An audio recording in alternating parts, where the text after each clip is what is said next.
A single Bulgarian guest could shatter the fragile peace he had spent so long learning to maintain. They say what is broken cannot be mended, and revenge can have the most unexpected consequences. Let us begin this story now. The memorandum arrived on a Tuesday, and Draco Malfoy would remember later that he had been holding a cup of tea when the world quietly came apart. The tea had gone tepid. He noticed that first, absurdly, the way the surface had stilled into a flat brown mirror, no steam rising, the porcelain cool against his fingers. His office on the 4th floor of the ministry caught the morning light poorly. It came slantwise through a tall window webbed with the frost of an early autumn, and it laid a pale rhombus across the stacks of parchment on his desk. He had a habit of reading the overnight dispatches before anyone else stirred in the corridor, before the fireplaces roared green and the day's noise began. He liked the hollow echo of an empty building. He had built a life out of the spaces where no one expected anything of him. The document was ordinary in every visible way. Ministry letterhead, the seal of the Department of International Magical Cooperation, pressed into the wax like a thumbprint in soft clay. A routine circulation notice, copied to a dozen departments, informing the relevant offices that arrangements were proceeding for the opening ceremony of the International Quidditch Championship. He had read 100 such notices. His eyes moved down the page with the practiced indifference of a man who had trained himself to feel very little at his desk. Then he reached the guest list. The Bulgarian delegation extended a personal invitation by the Minister for Magic. And there, third from the top, printed in the same neat clerk's hand as every other name, as though it weighed nothing, as though it were merely a name. Viktor Krum. The teacup met the saucer with a small, precise click. He had set it down without deciding to. His hand was very steady. That was the thing he would examine afterward, turning it over. How still his hand had been, how it had performed calm while something beneath his sternum dropped through the floor of him and kept falling. A personal invitation by the minister. She had signed it herself. He didn't need to see her signature to know it. The phrasing was hers, that specific weight of courtesy, the deliberate warmth she extended to old allies of the war. Hermione Granger, Minister for Magic, the youngest in 140 years, a woman who had rebuilt herself out of the ash of everything, and now moved through the world as though nothing could touch her. She had reached across a continent and drawn Viktor Krum back into the country, into her orbit. Draco read the name a second time. The letters did not rearrange themselves into something kinder. He stood. He did not know why he stood. There was nowhere to go, and nothing to do with the sudden charge in his limbs, the static crawling up the backs of his arms. So he simply stood at the window with the memorandum still in his hand and looked out at the grey rooftops of a London he did not see. His reflection hung faintly in the glass, the sharp jaw, the pale hair going a shade paler at the temples now, the fine lines that 8 years of not quite living had etched at the corners of his eyes. A respectable man, a quiet man, a man who had made himself into a closed door and called it peace. He had no right to this feeling. He knew that with a clarity so total it was almost mathematical. Whatever was tightening in his chest, coiling there like a wire drawn taut between two posts, he had forfeited the right to it years ago. He had signed it away on a night he had spent the better part of a decade not thinking about. And the not thinking was a discipline, a muscle he had trained, and it was failing him now the way a knee fails on a stair one has climbed 10,000 times without incident. Because the memory came anyway. It came the way such things do, not as a story with a beginning, but as a single lit fragment surfacing out of dark water. Rain. It had been raining that night too, a thin, persistent rain against the windows of the Manor's east drawing room, where she had come on some tedious errand of the post-war reconstruction, some ledger of reparations that required his signature and his family's cooperation. She had stayed too late. The flu had gone temperamental in the storm. And somewhere between the third glass of wine his mother had insisted on and the guttering of the candles, the careful distance between them had thinned to nothing, and Hermione Granger had looked at him across a low table with her guard down for the first and only time, her eyes wide and unbearably open, and she had said something. He would not let himself hear the words now. He never let himself hear the words. But he remembered the shape of her face saying them, the hope in it, terrible and naked, the way she had put something breakable into his hands and trusted him not to close his fist. And he had closed his fist. Draco's jaw tightened until he felt the muscle jump beneath the skin.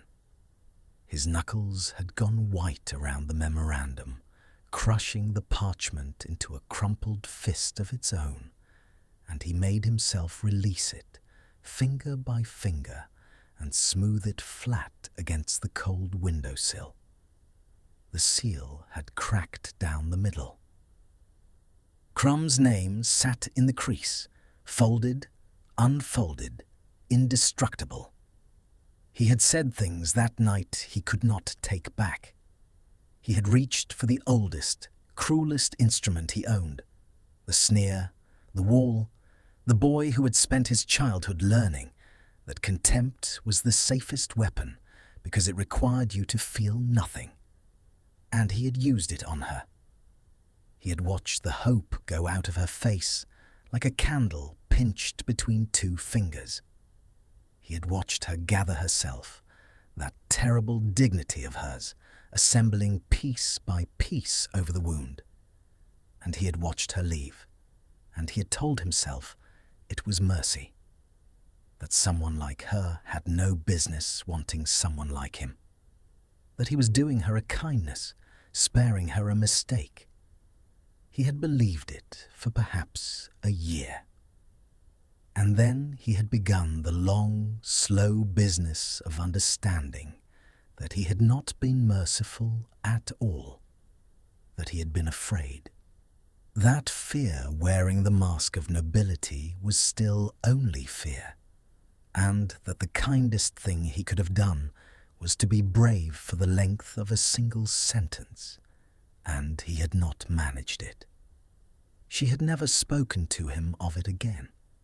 She was flawless in her professionalism whenever their work required them in the same room, which, given his role as senior liaison between the ministry and the reconstructed pure-blood estates, was more often than either of them would have chosen. She was courteous. She was precise. She looked at him the way one looks at a chair one has decided not to sit in.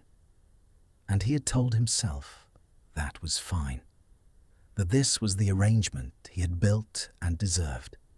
Proximity without warmth, the woman he had wronged passing him in corridors with a cool nod, close enough to touch and sealed away behind glass. 8 years. He had made a whole life inside those 8 years.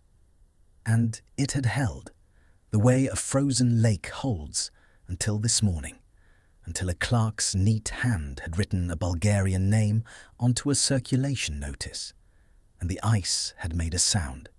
Viktor Krum. He knew the history, of course. Everyone knew it.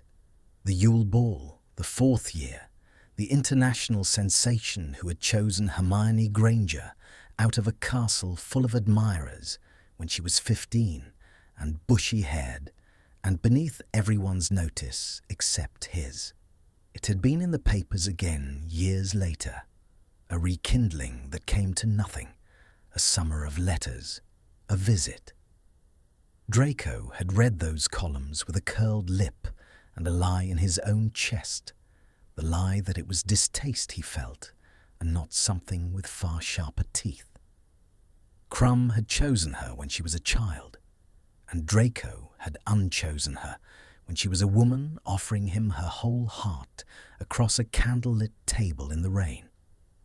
The comparison arranged itself without his permission and would not disperse.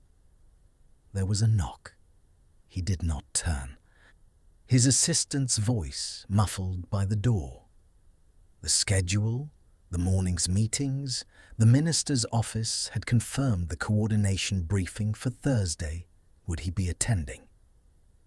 He heard himself say yes in a voice that betrayed nothing, that came out level and dry and faintly bored, the voice he had spent 8 years perfecting. The door clicked shut. The footsteps receded down the corridor and left him alone again with the tepid tea and the ruined seal and the wire drawing tighter and tighter beneath his ribs. Thursday. He would see her Thursday. And Krum would be in the country by the end of the week, walking the same marble halls, and there would be some function, some reception, and Draco would stand at the edge of a bright room and watch Viktor Krum lean down to say something into Hermione Granger's ear, and watch her laugh the way she had once, for a single unguarded evening, very nearly been willing to laugh with him. He looked down at his hand where it rested on the windowsill. He had not noticed, but at some point he had drawn his wand halfway from his sleeve. An old reflex, the body reaching for the only certainty it had ever fully trusted. And his fingers were locked around the hawthorn so hard that the grain of the wood had pressed a pale pattern into his palm. The tremor there was very fine, almost invisible. He watched it as though it belonged to someone else, this small betrayal at the end of his own arm, and he understood with a cold and sinking certainty that the discipline of 8 years had just failed him completely, that the not feeling was over, that whatever he had buried alive under the floor of his careful life had heard its name spoken and was, even now, beginning to claw its way back up into the light. He slid the wand back into his sleeve. He straightened his cuffs, and he reached, with a hand that would not quite go still, for the crumpled memorandum to read the name one final time. The coordination briefing was held in the minister's antechamber, a long room panelled in dark oak that had survived 3 regimes and seemed to hold the accumulated silence of all of them in its grain. Draco arrived early, as he always did, and took the seat at the far end of the table where the morning light did not reach, a habit of positioning himself where he could observe without being observed, learned in a childhood where the wrong expression at the wrong moment had consequences. He set his folder square before him. He aligned its edge with the edge of the table. He waited. She came in at the appointed minute, not a breath before or after, and the room stood. He had trained himself over 8 years not to look at her the way a starving man looks through a window. He looked instead at the middle distance, at the space just past her shoulder, and let her presence register at the edge of his vision, like heat from a fire one has turned one's back to. It was safer there.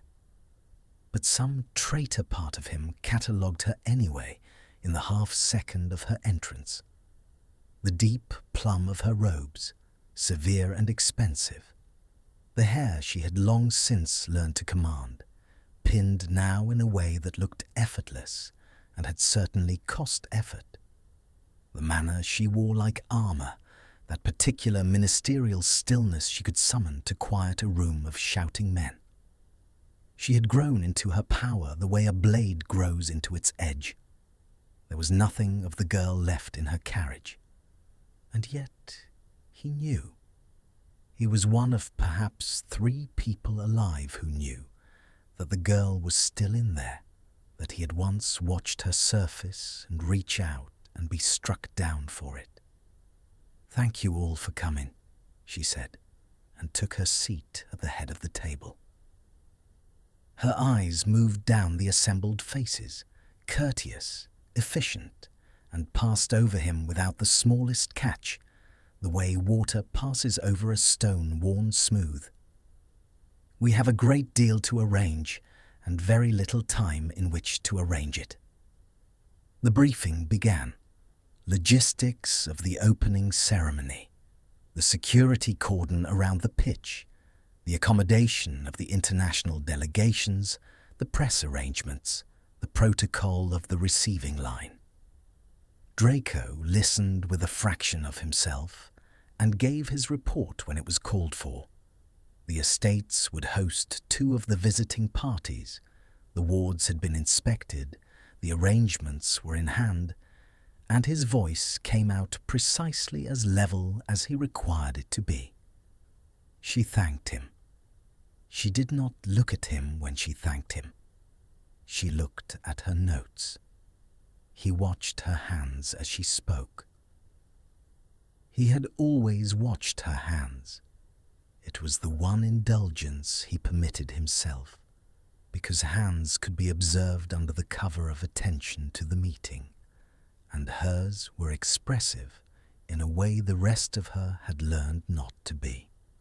Now they lay folded and disciplined on the table before her, and only once, when the Bulgarian delegation was named, did the discipline flicker. A small thing, the pad of her thumb pressing briefly against the base of her opposite finger, where, he happened to know, there had once been an ink stain from a self-inking quill she'd never quite mastered. A tell. He filed it away with the helpless precision of a man who has spent years learning a language he is forbidden to speak. "The Bulgarian party," said the head of international cooperation, a plump and eager man named Priwet. "We are especially pleased to welcome. The minister has extended a personal invitation to their most distinguished former players, several of whom are attending in honorary capacities. Mr. Krum among them." "Yes," Hermione said. Just that. A single syllable, weightless, dropped into the room and gone. But Draco was watching her hands, and he saw the thumb press down again, harder this time, and he saw her draw a breath a fraction deeper than the rhythm of her speech required, and he understood 2 things at once, with the sick lucidity of a man who has staked his emotional survival on reading the smallest signals. The first was that Krum's name did not leave her unmoved. The second, worse, was that he had no idea what the movement meant, whether it was warmth or dread, anticipation, or the mere weight of an old history dragged back into the present. He had forfeited the right to know the difference. He had made himself a stranger to the interior of her, and now he sat at the far end of a table trying to read the weather of her heart from the pressure of a thumb, and he could not do it. And the not knowing was its own specific torture. The meeting ground on. Someone raised a question of the seating at the state dinner. Someone else the matter of translators. Draco's attention narrowed to the small theatre of her composure and the effort it was costing her to maintain it. An effort visible only to him, only because he had once made a study of her that he had no business making. And when at last Priwet proposed that the estate's liaison, that Draco, coordinate directly with the delegation on the matter of their lodging, and therefore with the minister's office on the schedule, he watched her stillness become, for the briefest instant, a kind of held breath. "Of course," she said. "Mr. Malfoy and I will find a time. Mr. Malfoy." She said it the way one says the name of a distant acquaintance. She said it perfectly. And Draco inclined his head and said, "Minister," in exactly the same register, and the two of them performed the small duet of strangers with such flawless technique that no one in the room could have guessed that a single lit window in a rainstorm 8 years gone was burning quietly behind both their faces. The meeting ended. Chairs scraped. The room began to empty in the particular disorder of officials gathering their folders and resuming their interrupted conversations. And Draco rose with the rest and gathered his things and turned toward the door. And it was in that moment of general motion, that loosening of the room's formality, that he made his mistake. He looked at her. Not the safe middle distance, not the space past her shoulder. He looked directly at her, full and unguarded, across the emptying room, one unwatched second in which the discipline of 8 years simply set itself down, exhausted. And she, at that exact instant, gathering her own papers, glanced up. Their eyes met. There was no sound in it. That was the thing he would turn over afterward, alone, the way he turned everything over. That a moment which felt like the floor giving way made no noise at all. She had a paper half lifted from the table, arrested in her hand.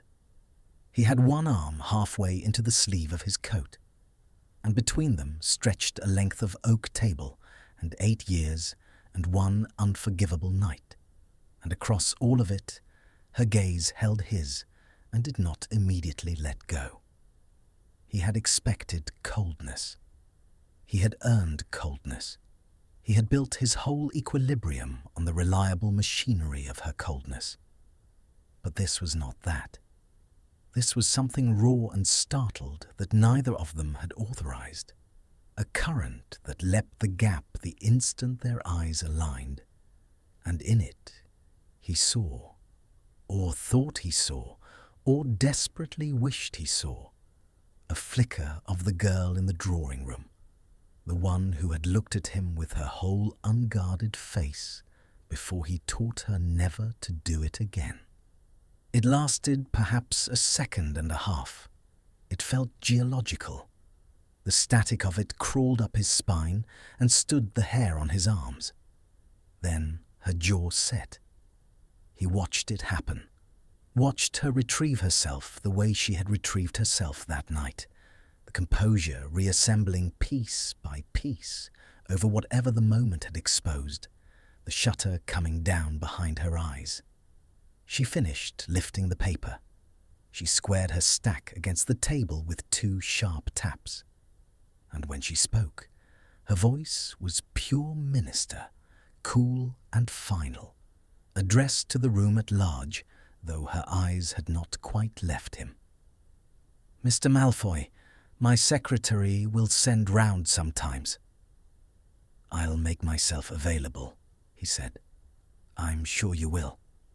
And there was something underneath those 4 ordinary words, some faint pressure of meaning that only the two of them could hear, some ghost of an accusation, or a history, or a wound, and it passed between them in the crowded room like a hex fired silently over the heads of people who felt only a change in the air and could not name it. She turned.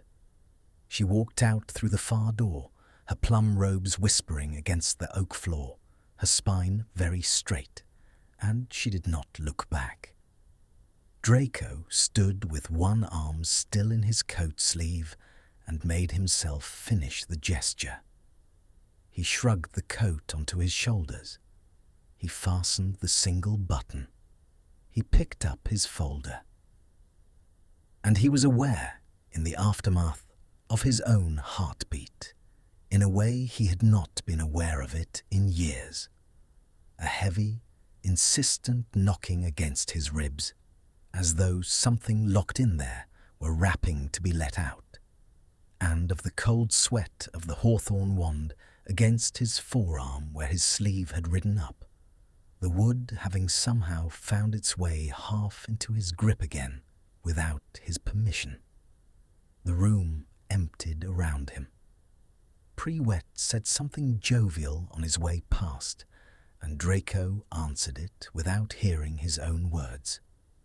And when he was alone in the long oak antechamber, with the light now fallen full across the table where she had sat, he stood for a moment in the silence and did a thing he had not done in a very long time. He let himself feel it, just for a moment, just the once. The plain, unbearable fact of it, the thing beneath all the jealousy and the dread and the elaborate machinery of his composure, that he had looked at her and she had looked back, and that for 1 second and a half the glass between them had not been there, and that he would do a very great many terrible things to make that second last, and that he had, with his own 2 hands, on a night 8 years gone, made certain it never could. He straightened his cuffs. It was becoming, he noticed distantly, a compulsion, this small ritual of the wrists, this need to put right something that was already in order. He did it anyway. And then he walked out through the near door into the marble corridor, into the ordinary ministry noise, into the day, carrying inside him the fresh and dangerous knowledge that she was not indifferent to him, that whatever else was true, the shutter had come down over something, and a shutter only closes on a room that is not empty, and not the smallest idea in the world what he was going to do with it. That night, the rain came back. It began after midnight, a soft, persistent drumming against the tall windows of his flat, and Draco lay awake in the dark and listened to it, and could not make it be only weather. Rain had a memory in it now. It had acquired, on one specific night 8 years ago, a texture it could not shed. The particular sound of it against the east drawing-room's leaded glass, the way it had blurred the grounds into grey and made the candle-lit room feel like the last warm place in a drowning world. He had spent 8 years teaching himself to hear rain as rain. 2 lines on a circulation notice had undone the lesson. He gave up on sleep somewhere past 2 and sat by his own window with a glass he did not drink. And he let the memory come, because he understood now that resisting it only sharpened it, that the not thinking had become a kind of pressure that was going to find its outlet whether he permitted it or not. Better to open the door himself than to have it broken down. So he let himself back into that room. She had been sitting on the low couch with the reconstruction ledgers spread across the table. and she had taken off her outer robe against the heat of the fire, and she was in a plain grey jumper that had made her look, for the first time in his experience of her, entirely unofficial, younger. He remembered thinking she looked tired in a way that had nothing to do with the hour, the specific exhaustion of a person who has been strong for a very long time and has not been permitted to set it down. His mother had brought wine, and then, with the peculiar tact she reserved for the moments that mattered, had absented herself. And the two of them had worked through the columns of figures in a silence that had, at some point Draco could not locate, stopped being uncomfortable. He remembered the exact moment it changed. She had made a small joke, dry, self-deprecating, about the impossibility of ever making a ledger balance when goblins had done the original accounting, and he had laughed. Actually laughed, an unguarded sound that surprised him out of his own mouth. And she had looked up at him with an expression he had never seen her turn on him before, a kind of startled pleasure, as though she had discovered something unexpected and was deciding whether to trust it. The firelight had been in her eyes. The rain had been at the glass. And something in the room had thinned and warmed and drawn taut all at once, a charge gathering the way the air gathers before a storm breaks. And he had felt it, and he had known she felt it too, and for one suspended stretch of minutes, neither of them had done anything to make it stop. Then she had set down her quill. He remembered the small sound of it against the wood. She had turned toward him on the couch, and she had drawn a breath, and he had watched her gather her courage the way he had since watched her gather her composure, the same interior assembling of will, and she had said. He let himself hear it now. For the first time in 8 years, sitting alone by a rain-streaked window with an undrunk glass going warm in his hand, he let himself hear the actual words. I don't know what this is, but I know I've stopped wanting to pretend I don't feel it. And I think you feel it too. And I'm so tired, Draco. I'm so tired of being careful. That was all. It was not a grand declaration. It was better than a grand declaration. It was honest and unadorned and frightened, and she had put it into the space between them and left it there, exposed, trusting him with it. And he remembered the look on her face in the instant after she said it, the terrible bravery of it, the hope so naked it was almost unbearable to witness. And he remembered, with a precision that had not dulled in 8 years, exactly what he had done next. He had gone cold. He had felt the old machinery engage inside him, the whole inherited apparatus of contempt and self-protection. The boy who had learned in a house full of danger that the safest response to being offered something was to prove you didn't want it before it could be taken away. He had felt the fear rise up, not of her, but of himself, of what wanting her would require him to become, of the vastness of the risk. And he had reached for the nearest weapon, and the nearest weapon was cruelty. You're tired, he had said, and you've had too much wine, and tomorrow you'll be grateful I didn't let you embarrass yourself. Whatever you think this is, Granger, it isn't. Look at where you are. Look at whose house this is. You don't want me. You want to have saved someone. Find another project. He had watched it land. That was the part he could not forgive, the part that woke him at 2 in the morning. Not that he had said it, but that he had watched it land, and had not taken it back. He had watched the hope go out of her face. He had watched her flinch as though he'd struck her, and then he had watched the flinch smooth itself away as she reached for the composure that would carry her out of that room with her dignity intact. And he had seen the exact moment she decided he was not worth the tears, and that decision had been the cruelest mercy she ever showed him, and he had deserved every degree of its cold. She had stood. She had gathered her robe and her ledgers with hands that were not quite steady, and she had said, in a voice scraped clean of everything, "You're right. I'm sorry to have wasted your evening."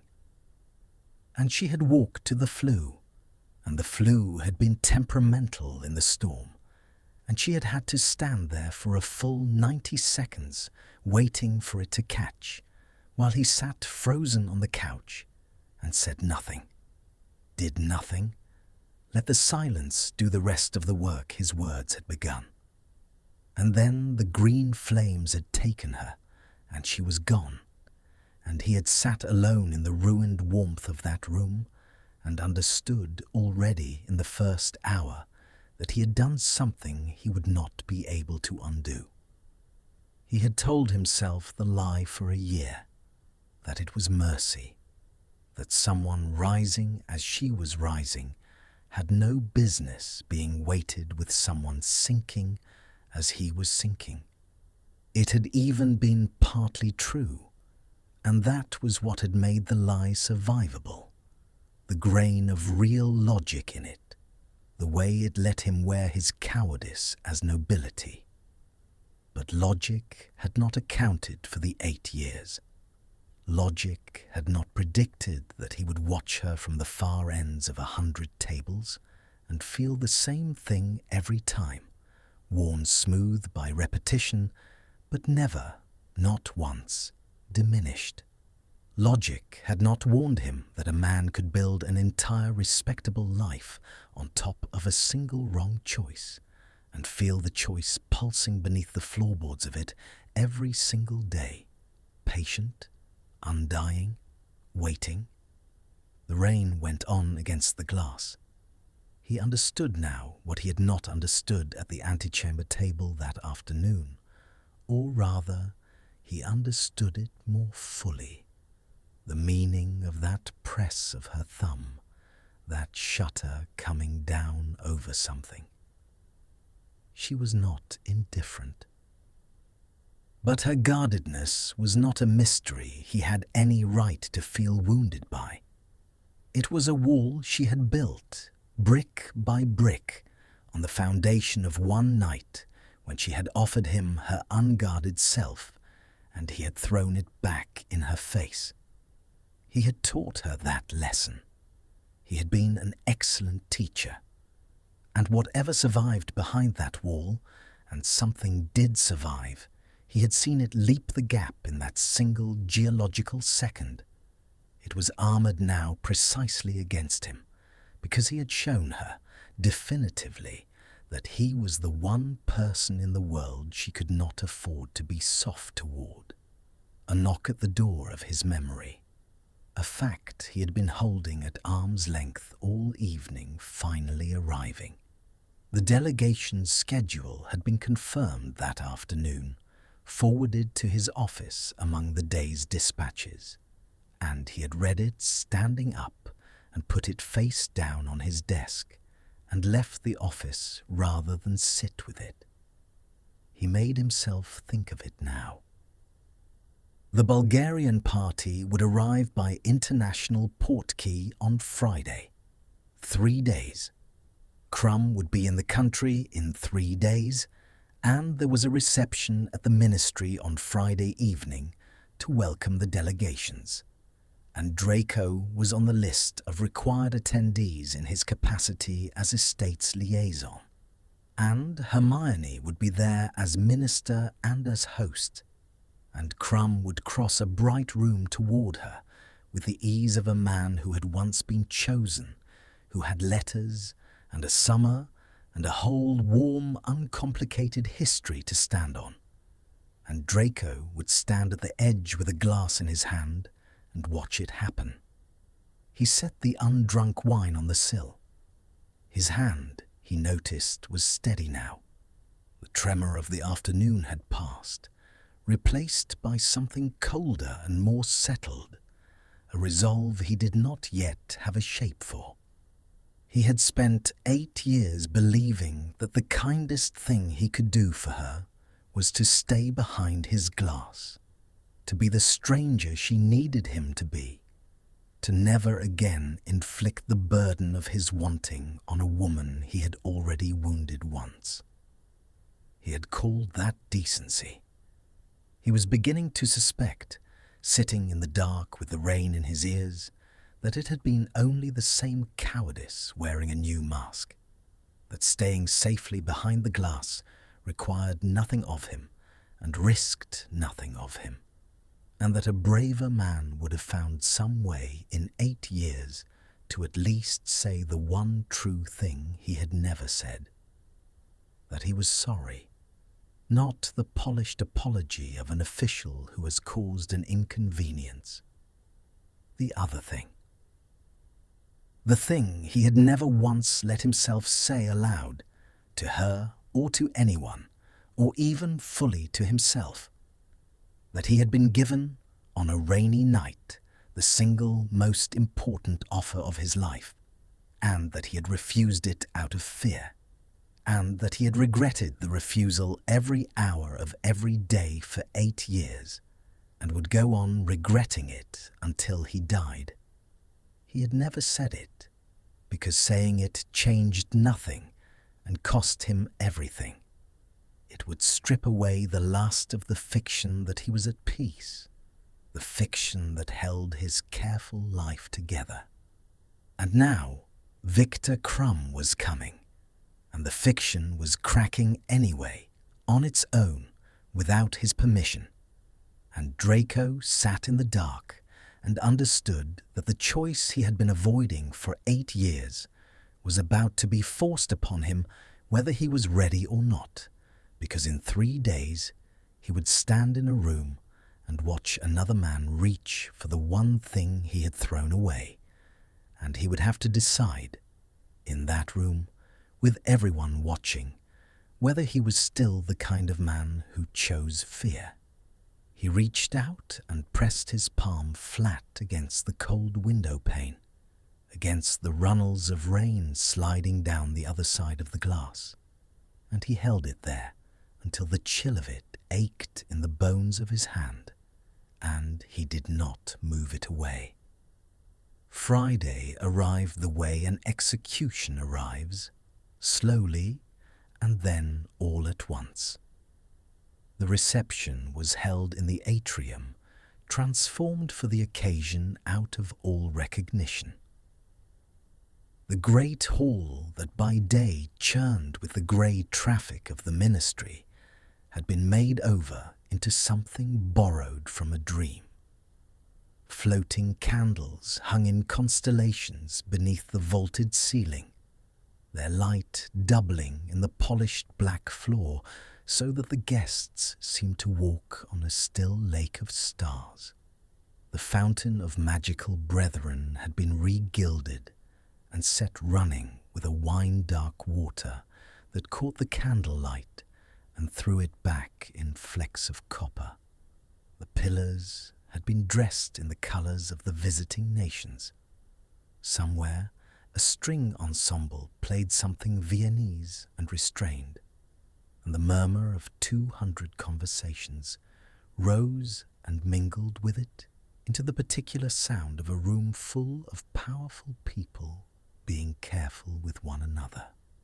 Draco arrived precisely on time and positioned himself, as was his instinct, at the periphery, near a pillar dressed in Bulgarian scarlet, with a glass of something he did not intend to drink, held at the correct angle in his hand, close enough to the centre of the room to be seen fulfilling his obligation and far enough from it to observe. He wore black, He always wore black. It was armor of a kind, and tonight he felt the need of armor more keenly than he had in years. He watched the doors. He was aware of watching the doors and despised the awareness and went on watching them. She was already there, of course. She had been there before anyone because she was the host and because she was Hermione Granger and had never in her life been late to something that mattered. She stood near the fountain in robes the color of deep bronze that caught the light and held it. And she was moving through her duties with the seamless grace she brought to everything now. A word here, a laugh there, a hand extended to a foreign dignitary, the whole performance of statecraft executed so smoothly that only a man who had spent years studying the mechanics of her composure could see the effort humming underneath it. He saw it. He saw the particular set of her shoulders, the way she held her glass without drinking from it, the small resettling of her weight from one foot to the other that meant she was bracing for something. She was waiting for the doors, too. He understood that with a cold twist of certainty. They were both watching the same door for the same man, for entirely different reasons, and the symmetry of it was its own small cruelty. The Bulgarian delegation was announced at 8:30. They came through the great doors in a loose knot of dark green formal robes, and the room turned toward them with the polite surge of attention that greets any entrance. And Draco's eyes found Krum before the herald finished speaking his name. He had changed. Of course he had changed. They had all changed. Krum was heavier through the shoulders now, his once famous scowl softened by the years into something that read more as gravity than sullenness, his dark hair cut close and threaded here and there with grey. He moved with the slight stiffness of a body that had been broken and rebuilt too many times in service of a sport, the old injuries of a seeker's career living in his gait. But there was an ease to him, an unhurried solidity, the settled confidence of a man who had been famous his whole adult life and had made his peace with it. He was not handsome in any conventional arrangement of features. He was something more dangerous than handsome. He was comfortable, comfortable in his skin, comfortable in his history, comfortable. Draco could see even from across the room, in his old and uncomplicated affection for the woman standing by the fountain, because Krum's eyes had found her too, and his face, that grave, heavy face, had changed the instant it did, had opened into a smile of such plain and unguarded warmth that Draco felt the sight of it land somewhere below his sternum like a blow taken in silence. He watched them come together. He could not have looked away to save his life. Krum crossed the star-strewn floor toward her with his hands already lifting, and Hermione, who wore her composure like a second skin, who had not for 8 years let Draco see so much as a crack in it. Hermione's face broke open into a smile that was real, not the diplomatic smile, not the ministerial smile she deployed at foreign dignitaries. A real one, sudden and bright and entirely without armor, the smile of a woman greeting someone with whom she had never had to be careful, and she stepped into Krum's embrace and let him fold her up in it, and Draco stood by his scarlet pillar and watched the woman he had taught to be guarded bow for the length of an embrace, completely unguarded in another man's arms. His knuckles had gone white around the stem of his glass. He noticed it the way he noticed everything about himself now, from a slight distance, as though observing a stranger. The whitening of the skin over the bones of his hand, the fine wine trembling its surface in the glass. And he made himself loosen his grip before the crystal could shatter, one deliberate finger at a time. There was a heat behind his eyes, and a pressure in his throat, and a low, ugly churning in his gut that he had no name for and refused to give a name to. And he stood very still and let it pass through him the way one stands still and lets a wave of nausea pass, breathing shallowly, waiting for it to crest and recede. It did not recede. It got worse. Because now they were talking, Krum and Hermione, and it was not diplomacy. It was easy. It was intimate in the specific way of old friends, their heads inclined toward each other, Krum saying something low and Hermione laughing. A real laugh. One hand coming up to touch his forearm in the unthinking gesture of a person entirely at ease. Draco watched that hand on that forearm and felt something in his chest tighten to the point of pain. He had catalogued her hands for years. He knew what her hands did when she was being polite and what they did when she meant it. And that touch, light, brief, unconsidered, meant it. She trusted this man. She was soft toward this man. She had let this man keep, across all the intervening years, the access to her that Draco had thrown away in a single evening and would have crawled across broken glass to earn back. He turned away. He made himself turn away and study the wine-dark water of the fountain as though it fascinated him. And he stood with his back half to the room and breathed, and the string ensemble played its restrained Viennese thing. And he understood that he could not do this. That he could not stand at the edge of this room for 3 more hours and watch this.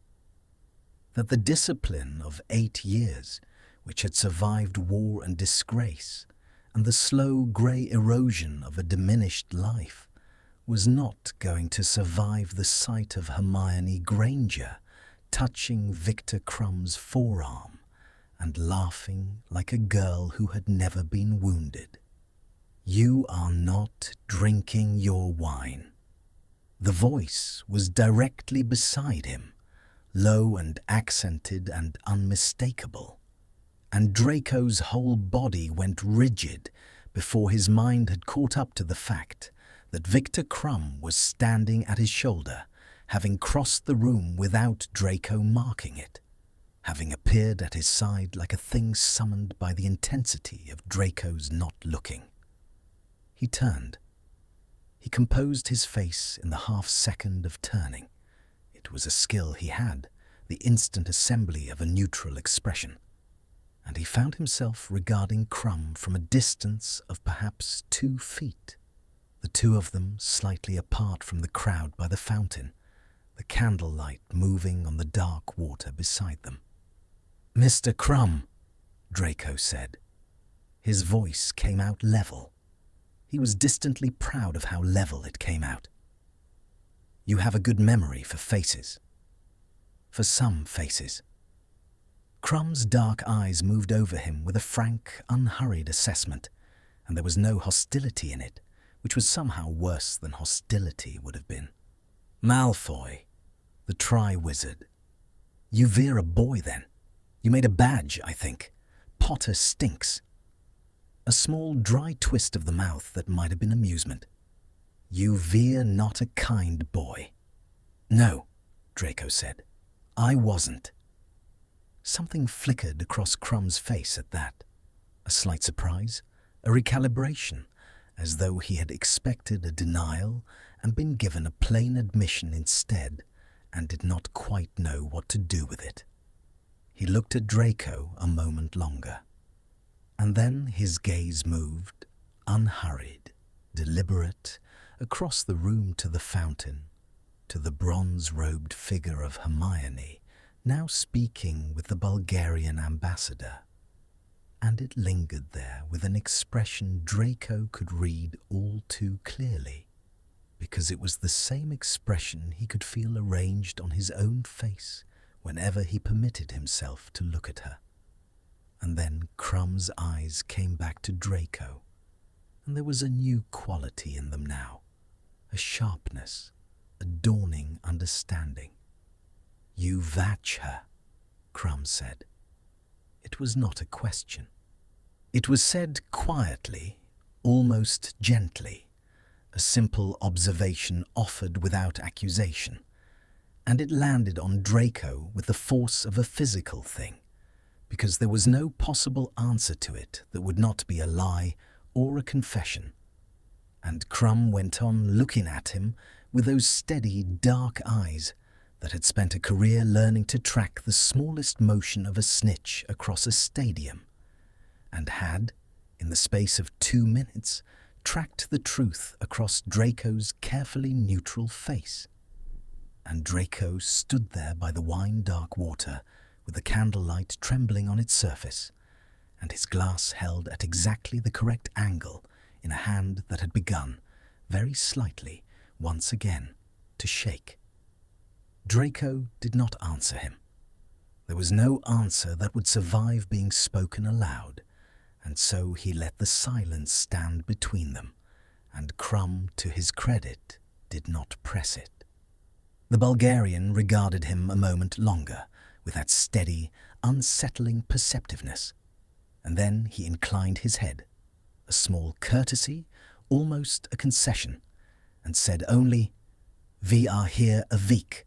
Perhaps we speak again," before he moved off into the crowd, back toward the fountain, back toward her, leaving Draco alone by the scarlet pillar with the certainty that a man he had met twice in his life had just seen straight through 8 years of construction to the thing buried underneath. He did not stay for the rest of the reception. He fulfilled the letter of his obligation, exchanged the required pleasantries with the required people, made his liaison's report to Priwet, allowed himself to be seen being useful, and then, at the earliest moment that would not constitute a diplomatic insult, he set his untouched glass on a passing tray and left through a side corridor while the string ensemble played on and the room glittered behind him, and Hermione Granger laughed somewhere in it with a man who had never once made her cry. The corridor was dark and cool after the brilliance of the atrium, and empty, and the sound of the reception fell away behind him into a muffled, distant murmur as he walked. His footsteps rang hollow off the marble. He did not know where he was going. He was simply moving, driven by the need to put distance between himself and that bright room. And he had gone perhaps 40 paces down the deserted corridor toward the lift, when a door opened somewhere behind him, and a voice said his name. Not Mr. Malfoy. His name. Draco. He stopped. He had not heard her say it in 8 years. Not once. She had said Mr. Malfoy 1,000 times, in meetings and corridors and formal correspondence, the 2 cool syllables that kept him at the exact regulation distance. But she had not said Draco since the night in the drawing room, since the moment before he broke everything, and the sound of it in her mouth now, in the dark of an empty corridor, stopped him as completely as a curse would have. He turned.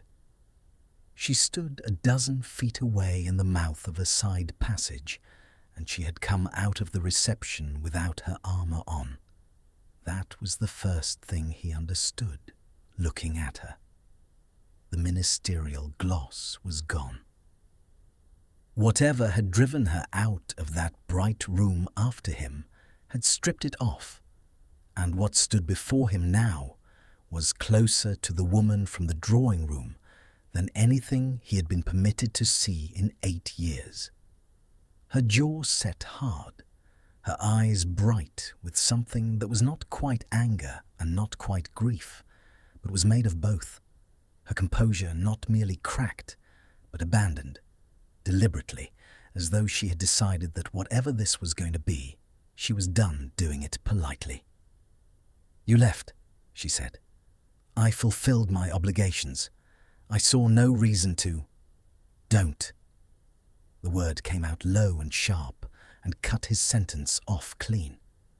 She took a step toward him, and then another, and the candlelight from a wall bracket fell across her face, and he saw that her hands were not steady, that the woman who commanded rooms of shouting men was standing in a dark corridor with her hands not steady, because of him, because of this.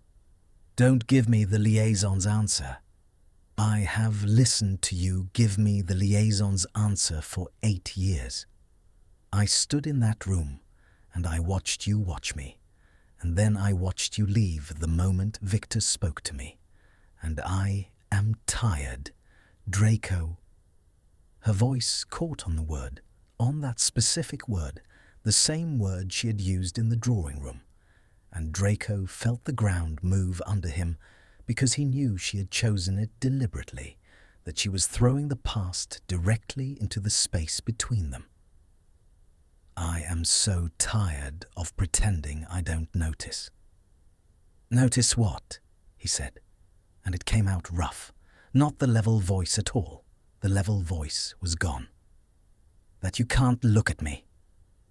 She was close now, close enough that he could see the tremor at the corner of her mouth, close enough to touch, and neither of them touched. "For 8 years, you have looked at everything in every room except me. And I told myself it was contempt.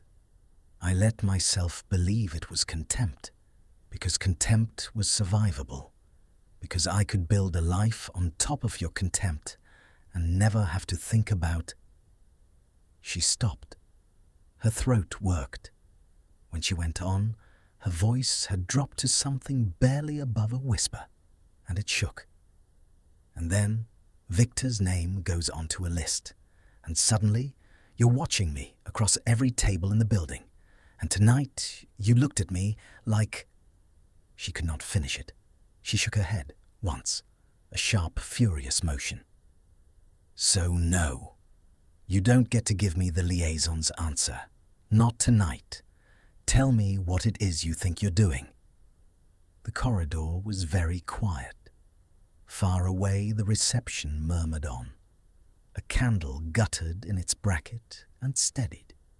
And Draco stood before her with 8 years of silence pressing up against the back of his teeth. And he understood that he had arrived at the moment he had been avoiding for the better part of a decade, that the choice was here now, in this dark passage, with no room full of people to hide behind, only the two of them, and the guttering candle and the wreckage he had made. He could lie. The old machinery was right there, humming, ready. The sneer, the wall, the boy who had learned that the safest response to being seen was to make himself impossible to look at. He could reach for it now. He could say something cold and precise and cruel, and watch her face close over the wound, the way he had watched it close 8 years ago, and she would turn and go back to her bright room and her old easy friend, and never again say his name in a dark corridor, and he would be safe. He would be exactly as safe as he had been for 8 years, which was to say, entombed, which was to say, not living at all. His hand had found the hawthorn wand inside his sleeve without his deciding it. He felt the familiar grain of the wood, the small false comfort of it, and he made himself let go, made himself take his hand from his sleeve and let it hang open and empty at his side. disarmed in every sense, and the effort of that single small act of not reaching for a weapon cost him more than any spell he had ever cast. "I'm doing," he said, and his voice was not level and not cold and not anything he recognized. "What I have been doing every day for 8 years, which is watching you have a life I made certain I would never be part of." The words came out of him slowly, dragged up from a depth he had kept sealed, and each one hurt on the way out, and he let it hurt, and he did not stop. "You want me to say it? Fine. Yes, I watch you. I have watched you across every table in this building for 8 years, and I told myself it was penance, and I told myself it was decency to keep to my corner and never inflict it on you. And tonight I watched Krum put his arms around you, and I found out exactly how much of that was decency and how much was just—" His jaw tightened, the muscle jumping. "Cowardice, wearing better clothes." She had gone very still. The fury had drained out of her face and left something rawer and more frightened underneath it, and she was staring at him as though he had begun speaking a language she had given up hope of ever hearing. "You broke it," she said very quietly. "You didn't misunderstand it or fumble it. I have spent 8 years telling myself you panicked, that you were young, that you didn't know what you were doing. But you knew. You looked right at me, and you aimed, Draco. You found the cruelest thing you could possibly say, and you said it, and you watched it land. I saw you watch it land. Yes. Why?" And her voice broke fully open on the word, all the careful years of it giving way at once, the girl from the drawing room standing in the ruins of the minster. "Why? I offered you. I have never, before or since, offered anyone what I offered you that night, and you took it, and you—" She pressed the back of her hand hard against her mouth, and above it her eyes were bright and streaming, and she did not wipe the tears away. She let them fall, furious at him for making her shed them. "I want to hear you say why." And Draco Malfoy, who had spent 8 years perfecting the art of saying nothing that mattered, looked at the woman he had wounded standing before him, with her face wet and unguarded in the candlelight, and opened his mouth to give her, at last, after all this time, the one true answer he had never let himself speak, and found that his own voice had failed him completely, that his throat had closed around the words, that the confession he had carried for 8 years was lodged in him like a blade and would not come. And he stood there in the ringing silence of the empty corridor, with his empty hands open at his sides and his eyes burning, and said nothing. Again, when saying nothing was the one thing in the world he could no longer afford to do. The words would not come, and she did not wait for them. She looked at him a moment longer, his open hands, his burning eyes, the confession jammed in his throat like a stone, and something in her face shifted from fury into a grief so plain it was worse than any anger, and she said very softly, "No, of course not. Even now." And she turned and walked back toward the light of the reception, and Draco stood in the dark corridor and let her go, because his voice had failed him, and his courage had failed him, and 8 years of construction had held after all, exactly when he needed it to fall.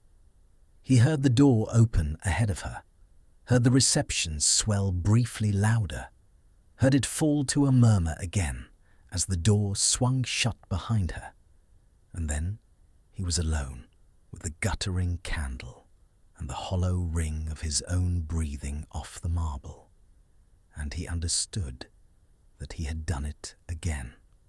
That she had come out of a bright room and stripped off her armor and stood before him with her face wet and asked him plainly for the one thing he had spent 8 years wishing he had given her. And he had stood there mute, and she had walked away. And this time there would be no drawing room to relive at 2 in the morning. Only this, only the fresh, precise memory of her turning her back on him a second time, because he had proven, a second time, that he was the kind of man who chose silence over the risk of being known. He did not go back to the reception. He found the lift and rode it up in the empty golden cage and walked out into the London night, and it had begun, of course, to rain. He did not sleep. He sat by his window as he had sat 3 nights before, and he watched the rain, and this time he did not relive the drawing room, because a newer wound had superseded the old one and demanded his full attention. He turned it over and over. Her face, the word tired, the plain accusation you aimed, the way she had let him see her cry, and then walked away when he gave her nothing. And somewhere in the grey hours before dawn, he arrived at a place he had never let himself reach before, a place past self-loathing and past the elaborate machinery of his composure, a bare, cold clearing in himself where a single fact stood plainly, that he was going to lose her, that he had lost her 8 years ago and had been permitted, cruelly, to keep her in the middle distance ever since, close enough to watch, and that now even that was ending, because Krum was here, and she was soft toward Krum, and Draco had had his one chance to speak in that corridor and had swallowed his own tongue, and there would not be another, unless he made one, unless he did the single most frightening thing he had ever contemplated doing, which was to stop waiting to be brave and simply act as though he already were. He found Krum 2 days later, and it was not an accident. He had learned the delegation's schedule. It was, after all, his job to know it, and he knew that on Sunday afternoon, Krum would be at the championship pitch on the ministry's outskirts, walking the grounds where the opening ceremony would be held, and Draco went there, told himself it was a matter of estates coordination, and knew it was a lie. He found Krum standing alone at the edge of the empty pitch, looking up into the vast grey vault of the sky where he had spent his life, hands in his pockets, his dark green coat whipping a little in the wind that always moved across an open field. Krum did not turn when Draco approached, though he must have heard the footsteps on the gravel. "The estates man," he said to the sky, "or the man who vatches." Both, it turns out. Draco stopped a few feet from him. The wind moved between them, smelling of cut grass and coming rain. "I wanted to speak with you." "I thought perhaps you would." Now Krum turned, and his grave, heavy face was unreadable, and he studied Draco with those dark, steady eyes. "So, speak." And Draco, who had planned nothing, who had come with no strategy and no words, found himself saying the plainest and most dangerous thing, because he had learned at last that the plain, dangerous thing was the only kind that was true. "You care for her." "Yes." No hesitation at all. "For a long time, since she was a girl who read too many books and did not know she was the most interesting person in any room." A faint softening at the corner of his mouth. "I care for her still. I will always."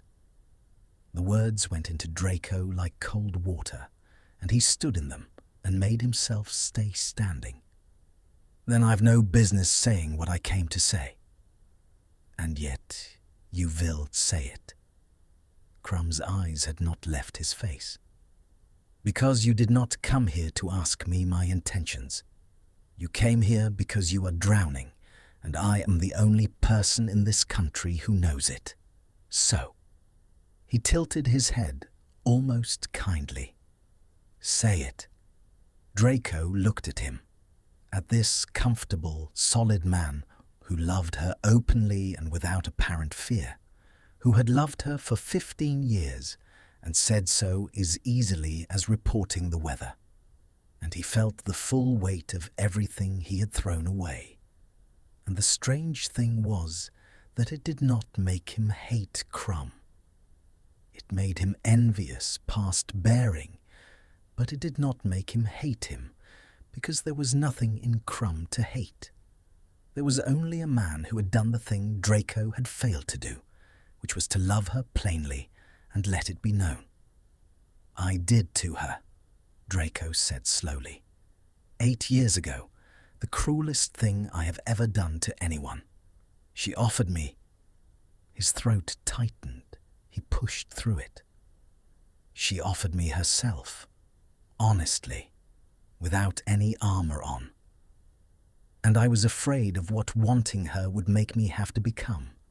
And so I found the cruelest words I owned, and I used them on her, and I watched them land, and I have regretted it every single hour since, and I have never once had the courage to tell her so. That is what I came to say, not to you. I've been trying to say it to her for 8 years, and I have never managed a single word of it. And I thought—" He stopped, appalled at himself, at how much of it was pouring out. "I don't know what I thought, that saying it to someone would make it possible to say it to her." Krum was silent for a long moment. The wind moved across the empty pitch. Far off, thunder muttered in the grey. "You know," Krum said finally, "when we were young at the tournament, I asked her to the ball, and I was so frightened I could barely say the words. I, who fly at 100 miles in front of 40,000 people, I could not ask one girl to a dance." He almost smiled. "Fear is not the interesting thing about a man. Every man is afraid. The interesting thing is what he does with the fear." His dark eyes fixed on Draco, and there was no cruelty in them, only a terrible clarity. "I flew at the fear. You built a Val around it and called the Val your life. 8 years. He shook his head slowly. "That is a long time to live inside a Val." "Yes," Draco said. "It is. She is not soft toward me the way you think." Krum said it quietly, and it took Draco a moment to understand. And when he did, his heart lurched painfully in his chest. "We are old friends. I love her, but she does not love me. Not in that way, not for many years, and she never will, and I have made my peace with it long ago. I came because she asked, and because I wanted to see her happy, and because—" A dry, self-aware twist of the mouth. "An old man likes to be reminded of when he was young and brave." He looked at Draco steadily. "I watched her at the reception. She smiled at me, yes. But when she thought no one was looking, she watched the door you had gone out of. Not me. The door." He let that settle. "You are a fool, Malfoy. But you are a fool though still has a chance, which is more than most fools deserve. I am here 4 more days. After that there is a dinner, and then we go home, and the door closes." He pulled his coat straighter against the wind. "So, you have 4 days to become a man who flies at the fear instead of building walls around it. I suggest you do not vast them standing on a cold field talking to me. And with that, Viktor Krum inclined his head, one competitor acknowledging another, and turned and walked away across the empty pitch toward the distant stands, leaving Draco standing alone in the rising wind with the first fat drops of the storm beginning to strike the grass around him, and a single impossible sentence ringing in his ears. She watched the door you had gone out of, and the sudden, terrifying, exhilarating understanding that Krum had just handed him, freely and without being asked, the one thing Draco had believed for 8 years he would never have again, which was a chance, and 4 days in which to find the courage to take it before the door closed for good. She watched the door you had gone out of. The sentence would not leave him. Draco carried it through the rest of that stormy Sunday and into a sleepless night, and it changed the whole weather of his interior. Not into hope, exactly. Hope was too simple a word for it, but into something more like vertigo, the specific dizziness of a man who has spent 8 years standing very still at the edge of a great height, and has just been told he may, if he chooses, step forward. He did not know how to step forward. He had unlearned it. But he knew now, with Krum's 4 days ticking in his ears, that he could no longer afford the safety of standing still. He wrote to her. This was itself an act of astonishing courage for him, and he did it badly the first 6 times, filling and burning 6 sheets of parchment before dawn, each draft either too cold or too much, the words either freezing back into the liaison's register or spilling into a flood that would frighten her off. In the end, what he sent was short, and it cost him more than the 6 long drafts combined. Minister, he wrote, and then crossed it out and wrote instead, Hermione. There is something I should have said 8 years ago, and did not and could not manage to say in the corridor on Friday. I am asking for a quarter of an hour of your time, in private, before the delegation dinner, not on any matter of the estates. You owe me nothing, and I expect nothing. But I am asking. DM. He read it over and hated it, and knew it was the truest thing he had written in years, and sealed it before he could lose his nerve, and sent it by the fastest owl he had. And then he sat in the grey morning, with his heart knocking against his ribs, and understood that he had, for the first time in 8 years, made himself vulnerable to her on purpose, and that there was no taking it back, and that this was what Krum had meant. This was flying at the fear, and it felt exactly as much like falling as he had always known it would. Her answer came at midday. It was a single line in her precise, sharp hand, and he read it standing at his office window with the light falling weak and grey across it. Tomorrow, 6 o'clock, before the dinner, my private office, 15 minutes. HG, not Draco, not dear, just the appointment, clipped and controlled, giving nothing away. But she had said yes. After Friday, after he had stood mute in the corridor and let her walk away in tears, she had said yes, and Draco understood that this was not softness. This was Hermione Granger being fair, being the kind of person who gave even the man who had wounded her twice one final hearing, because she could not bear to be the kind of person who didn't. And he understood, too, that fairness was all he was going to get, that whatever he said tomorrow at 6 o'clock would have to earn the rest on its own, with no help from history, against the full weight of 8 years of proof that he was not a man who could be trusted with the unguarded truth of her. Monday came slowly, And then, again, all at once. He arrived at her private office at 6 precisely. Not before. He had learned that lesson from watching her, that arriving early was its own kind of pressure, and not after. The corridor outside the minister's office was hushed, the day's business winding down, the light through the tall windows gone to the deep blue of a winter evening. He knocked. Her voice said, "Come," and he went in. She was standing by the window, already dressed for the dinner, in robes of a dark forest green that he registered with a small private pang were nearly the colour of the Bulgarian delegation's formal wear, though he could not have said whether she had chosen them for that reason or whether it was only the cruelty of coincidence.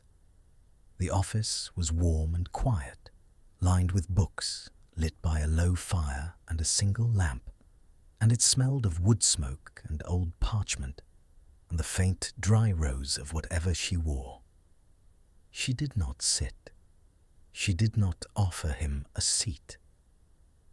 She stood by the window with her arms not quite folded, braced, and she looked at him with a face scrubbed clean of everything and said, "You have 15 minutes. "I won't need all of them." "Then don't waste them." Her voice was level, but he had spent years learning her, and he heard the strain running underneath it like a wire. "You said, in your note, there was something you should have said 8 years ago. I have spent 8 years waiting to stop caring what it was. I nearly managed it. So say it, Draco, and then let me go to my dinner, and let us both get on with the lives we've built." He looked at her across the warm, quiet room, and every instinct he owned screamed at him to reach for the wall, to say something controlled and diplomatic and safe, to protect himself the way he had protected himself for 8 years. And he set the instinct aside. He made himself keep his hands open and empty at his sides. He made himself hold her eyes. And he told her the truth, plainly, the way Krum had told him plain things on the cold pitch, because he had finally understood that plainness was the only currency that could buy back any part of what he had spent.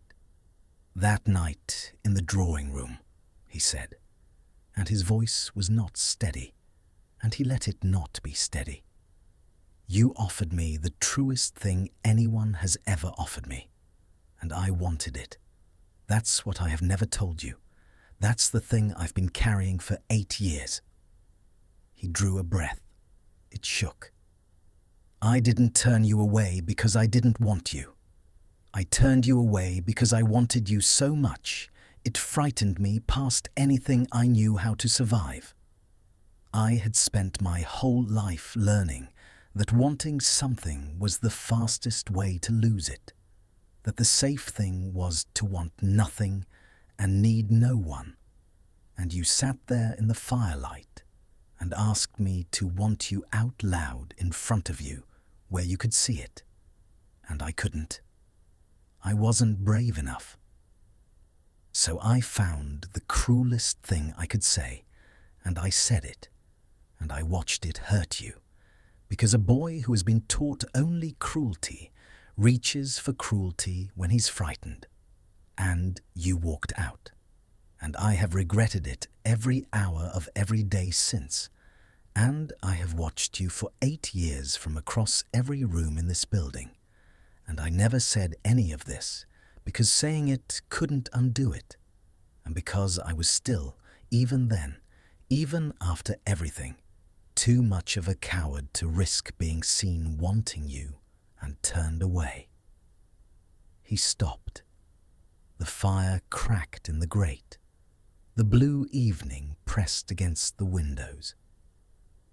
She had gone utterly still, and her arms had come uncrossed, and her hands hung at her sides, and above them her face had begun, very slowly, to come apart, Not into fury this time, not into the raw grief of the corridor, but into something more fragile and more terrible.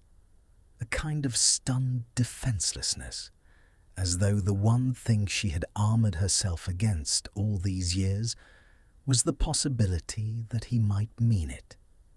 "You don't get to do this," she said, and her voice cracked straight through the middle. "You don't get to stand in my office 8 years late and be honest when I have spent every one of those years teaching myself that you were incapable of it. I know. You broke me, Draco." The tears had come now, spilling over, and she made no move to stop them. "Do you understand that? I was strong for everyone, for the whole war, for years. And the one time I let myself be weak, the one time I put myself in someone's hands, it was yours. And you—" Her breath hitched. "And now you come here and tell me it was fear, as though that makes it, as though I'm supposed to—" "It doesn't make it anything," he said. "It doesn't excuse a single word of what I said. I'm not asking you to forgive it. I don't expect you to. I'm telling you because you asked me why 8 years ago and again on Friday, and I owed you the answer, and I have been too much of a coward to give it. And I am done being that coward, whatever it costs me." He took one step toward her, only one, and stopped. "You watched the door I went out of on Friday. Krum told me. I have no right to that, and I know I have no right to it, but I'm standing here anyway, because he told me I have 4 days before you go back behind glass forever. And I would rather stand in front of you and be turned away for the truth than spend one more day safe behind a wall I built out of the worst thing I ever did." And Hermione Granger, Minister for Magic, stood in her warm, quiet office with the firelight moving on the tears on her face, and looked at him fully, the way she had not let herself look at him in 8 years. And for a long, suspended moment, the whole weight of everything hung in the air between them, the drawing room and the corridor and the 8 silent years. And Draco could not read what was in her face, could not tell whether she was about to close the last of the distance or turn away for good. And he made himself stand in the not knowing, hands open, having finally said the thing, having finally flown at the fear. And he watched her draw a single unsteady breath and take one small step toward him across the firelit floor. She took the step, and then she stopped herself. He watched it happen, watched her catch her own motion as though her body had begun to move toward him before her judgment could intervene, and watched the judgment arrive, hard, and pull her back. She wrapped her arms around herself. She turned her face away toward the fire, and when she spoke, her voice had gone quiet and terribly controlled, the tears still on her cheeks, but the woman behind them reassembling, brick by brick, the way he had watched her reassemble in the drawing room 8 years ago. "No," she said. "No, I can't just—" She pressed the heel of her hand to one eye, hard, angry at the tears, angry at herself. "Do you have any idea what you're asking? You say the truest thing anyone's ever said to me, and you say it now, tonight, with Viktor down the hall, and a dinner in 20 minutes and 8 years of you looking through me in every meeting we've ever sat in. And you expect me to what? Fall into it? Just dissolve?" She shook her head, and a laugh came out of her, small and wet and without any humor in it. "I built a life, Draco. I built a whole self out of the wreckage you left. I became someone who doesn't need it, who doesn't want it, who is fine. And it took me years. And you don't get to walk in here and undo all of that with one honest quarter of an hour. Because if I let myself believe you, and I'm wrong." Her voice broke, and she stopped it by main force. "I won't survive you a second time. I'm not strong enough to be broken by the same person twice." The words landed in him, and he took them, all of them, every one, because he had earned every one. And the old machinery stirred in him, the reflex that whispered, "This is the moment to withdraw, to protect yourself, to say something cool and turn and go and keep what little dignity you have left." And he understood, standing there, that this was the true test, the one Krum had pointed him toward, that the fear did not end when you said the honest thing once, that it came back stronger the moment the honest thing was not immediately rewarded, and that flying at it meant flying at it again and again, with no promise, with nothing. "You're right," he said. "You shouldn't believe me. I've given you 8 years of evidence that you shouldn't, and 1/4 of an hour that you should, and that's not a fair trade, and I'm not going to pretend it is." He kept his hands open. He kept his voice steady, or nearly. "I'm not asking you to dissolve. I'm not asking you to be undone. God knows I'd never ask you to be weak again on my account. That's the last thing on earth I have any right to ask." He drew a breath. "I'm asking for the opposite. I'm asking you to let me spend as long as it takes, proving I'm not the coward who broke you. Not tonight. Not in 20 minutes. However long it takes. A year. 10. I have watched you for 8 years without ever once trying. The least I can do is spend 8 more earning the right to be believed. That's all I'm asking. Not that you trust me now, that you let me try to become someone you could." She was very still. The fire cracked. Down the distant corridor, a clock began, faintly, to chime the 3/4 hour, and they both heard it, and they both knew what it meant, that the dinner was upon them, that Krum and the delegation and 200 guests were assembling in the great hall below, that the Minister for Magic was expected, that in a matter of minutes she would have to put her armor back on and walk down into that bright room and be, again, the woman who did not need anything from anyone. And Draco understood, watching her face, that this was the moment it would be decided, not by any grand gesture, but by whether she chose in the next 30 seconds to walk down to that dinner and close the door on him for good, or to leave it, however narrowly, open. He had said everything he had. There was nothing left to say. He stood in the firelight with his hands empty and his whole self laid bare, and waited for her to choose.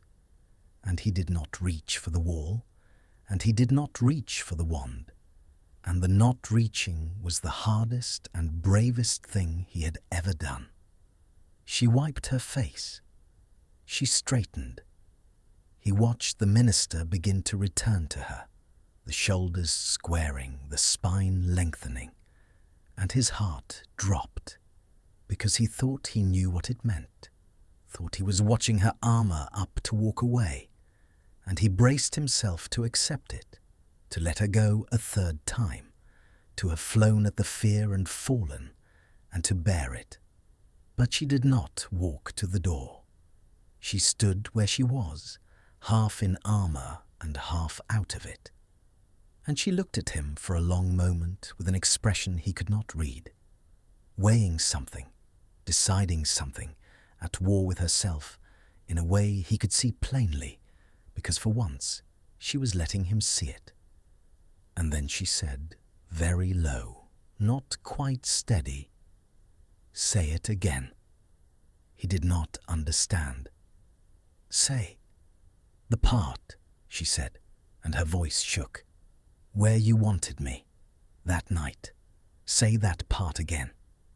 And Draco understood that this was not a trap and not a cruelty, but the opposite, that she was asking him to prove it wasn't a thing he could only manage once, under pressure, in a rehearsed quarter of an hour. That she needed to hear whether the truth held when she asked for it plainly and unexpectedly, and looked him full in the face while he said it.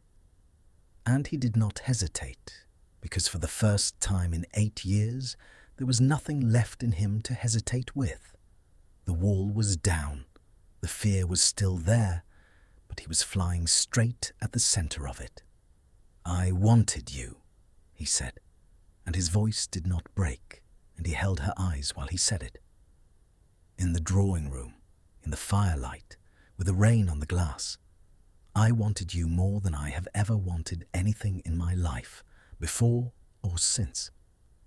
I have wanted you every day for 8 years. I wanted you across every table in this building.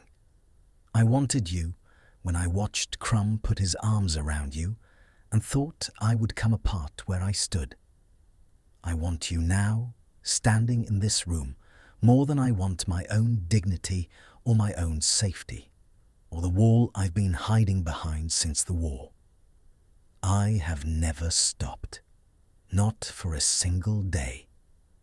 That's the truth I should have given you 8 years ago, and I'm giving it to you now, and I'll give it to you every day for the rest of my life if you let me, and I'll give it to you every day even if you don't." The clock finished chiming. The silence after it was enormous. And Hermione Granger, who had spent 8 years teaching herself that she did not need this, that she was fine, that she was strong enough to want nothing from the man who had broken her, looked at him across the small firelit distance with the tears running unchecked down her face, and her whole guarded self standing open before him at last. And she did not say a word, and she did not put her armor back on, and she did not walk down to her dinner, and instead she closed the last of the distance between them in 2 swift steps, and took a fistful of his shirt in each trembling hand, as though she meant to shake him or strike him or shove him away. And then she pulled him down, hard, and kissed him. For a moment he did not move, could not move, undone by the sheer impossibility of it. Her hands fisted in his shirt, her mouth on his, the salt of her tears where their faces met. And then something in him that had been held rigid for 8 years simply let go, and his arms came around her, and he kissed her back. It was not gentle, that first kiss, and neither of them wanted it to be. It had 8 years in it, and a drawing room, and a dark corridor, and every silent meeting across every long table. And it came out of both of them at once, like a current finally allowed to close a circuit. She kissed him the way she did everything, fully, without half measures, one hand still gripping his shirt, and the other rising to the back of his neck. And he held her against him with a care that shook, as though she was something he had broken once and could not survive breaking twice. And the low fire cracked in the grate, and the blue evening pressed at the windows, and somewhere far below them 200 guests were assembling for a dinner that the Minister for Magic was, for the first time in her career, going to be late to. When they broke apart, they did not go far. She kept her fistful of his shirt. Her forehead came to rest against his jaw, and he felt her breathing, ragged and uneven, and his own was no better. And for a long moment neither of them spoke, because there was nothing that needed saying that had not just been said with everything except words. "I'm still angry," she said finally into his collar, and he felt the shape of the words against his throat. "You should know that. I haven't forgiven you. Not all of it. Maybe not for a long time." "I know." His arms tightened. "Careful, careful. I don't want to be forgiven all at once. I wouldn't trust it if I were. I want to earn it, piece by piece, however long it takes." She drew back enough to look at him, and her eyes were still wet, but there was something new in them now, something he had not seen turned on him in 8 years, and had thought he never would again. The girl from the drawing room, unguarded, looking at him with her whole open face. "You understand that I command auras," she said, and there was the ghost of something in her voice, some fragile thing reaching toward humor across the wreckage. "If you do this to me again, if you ever look through me across a table again after tonight, I won't." He said it plainly, the way he had learned to say plain things. "I'm done building walls, Hermione. I spent 8 years inside one. It's the loneliest architecture there is." His hand came up, hesitant, and touched her wet cheek, brushing the tears away with his thumb, and he watched her let him, watched her not flinch from the touch, and something in his chest cracked open that had been sealed since the war. "Krum told me a man's fear isn't the interesting thing about him. What he does with it is. I've spent my whole life running from mine. I'm not running anymore. Not from you. Not from this." She turned her face into his hand, just slightly, just enough, and closed her eyes, and they stood like that in the firelight for a moment out of time. And then, because she was who she was, because there was a dinner and a delegation and a country that expected her, she straightened and drew a breath and began, before his eyes, to reassemble the minister. But it was different now.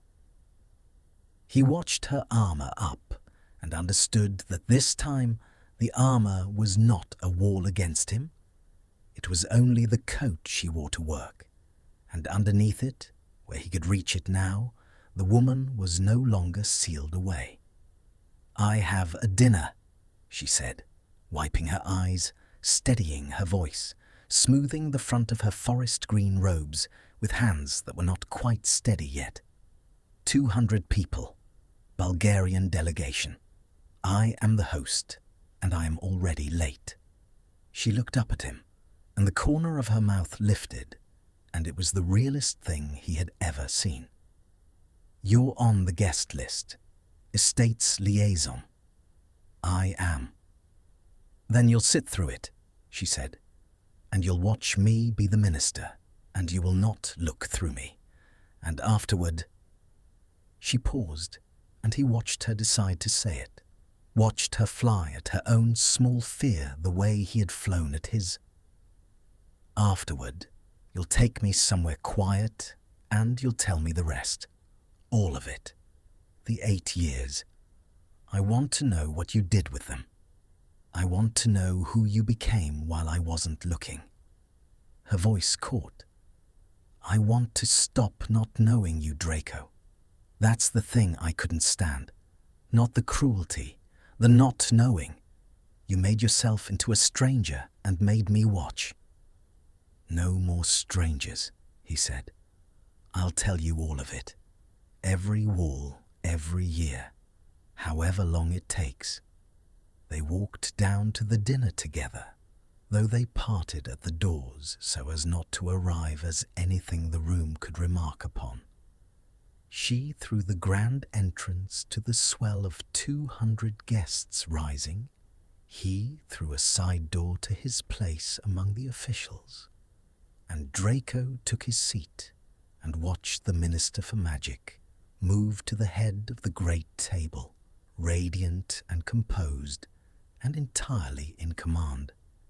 And he understood that no one in that glittering hall had the least idea what had just happened 3 floors above them, that the woman greeting the Bulgarian ambassador with such flawless grace had, minutes before, wept into his collar and taken a fistful of his shirt and kissed him as though she meant to save both their lives. Across the table, Viktor Krum caught his eye. The Bulgarian looked at him for a long moment, grave and steady, and then his gaze moved, deliberately, to Hermione at the head of the table and back to Draco, and something in his heavy face shifted into the faintest possible smile, there and gone, a smile that said so. You flew at it after all. And Krum raised his glass a bare half-inch off the table, an acknowledgement meant for no one but Draco, one competitor to another, one man who had loved her to the man she had chosen. And Draco inclined his head, once in return, and understood that he owed this gruff and gracious man a debt he would never be able to repay. That Krum had come across a continent, and, finding the woman he cared for still carrying an old wound, had chosen to lance it rather than exploit it, had handed his rival the one truth that could save him, and asked for nothing back but the chance to see her happy. The dinner went on. The candles floated. The wine-dark water ran in the fountain. And through all of it, through the speeches and the courses and the careful diplomacy of nations, Draco kept his promise. He did not look through her. He looked at her, openly, across the length of the great table, and once, only once, between the fish and the meat, she looked back, full and direct, across 200 oblivious heads, and let him see the girl from the drawing room in her eyes, and neither of them smiled, and neither of them needed to. And the current that had leapt the gap in the antechamber a week ago leapt it again now. But this time, nothing came down over it. No shutter, no wall, no 8 years of glass. This time, it simply held, warm and unbroken, across all that bright and crowded distance. Later, much later, when the last guest had gone, and the delegation had retired, and the great hall stood empty with its candles guttering low, she found him waiting for her in the quiet corridor outside her office, and she did not say anything, and neither did he.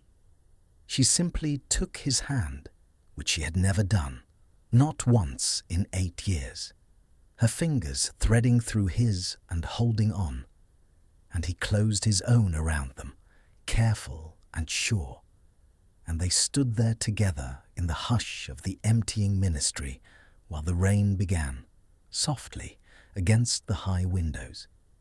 It was the same rain. It would always now be the same rain. The rain of the drawing room, the rain of the sleepless nights, the rain that had carried her away from him 8 years ago through a temperamental green fire. But it fell differently on this night. It fell on 2 people standing hand in hand in a dark corridor at the end of a long road back to each other. And Draco Malfoy listened to it strike the glass and understood that he had finally done the one thing he had believed for 8 years to be impossible. He had been given, against every expectation and past all deserving, a second chance to hold what he had thrown away. And this time, with her hand warm in his, and the rain coming down, and the whole rebuilt architecture of his fear dismantled at last, he did not close his fist and let it go. This time, he held on. And when she turned to him in the dim and the quiet, and rose up to meet him, he bent to her without hesitation and without fear, and their lips met again, slower now and softer and unhurried. A kiss with no 8 years of grief pressing behind it, only the whole open promise of every year still to come.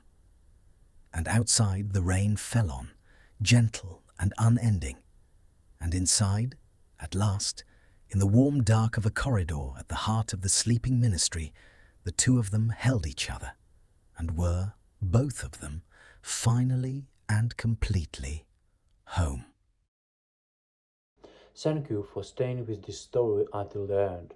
I want to tell you what I was thinking while I wrote it. I kept thinking about one small thing, not the big moments, just one thing. There is a part where Draco lets go of his wand. He keeps reaching for it. It is his old habit, a weapon, a wall, and in the corridor he takes his hand away and lets it hang open and empty. That is the whole story for me. That small moment, a man choosing to be opened instead of safe. I did not want to write a story where love fixes everything fast. Real heart does not heal in one kiss. So Hermione says she is still angry. She says she has not forgiven him. And that felt true to me. That felt honest. He is what I believe. Fear is normal. Everyone is afraid. Krum says it best in the story. Fear is not the interesting things about a person. What you do with the fear, that is the interesting thing. Draco spent 8 years hiding. He called his wall alive, but a wall is a lonely place to live. So maybe the moral is simple. Do not wait 8 years. If you feel something true, say it. Say it while you still can. The door does not stay open forever. Thank you for listening. Take care of your own open hands.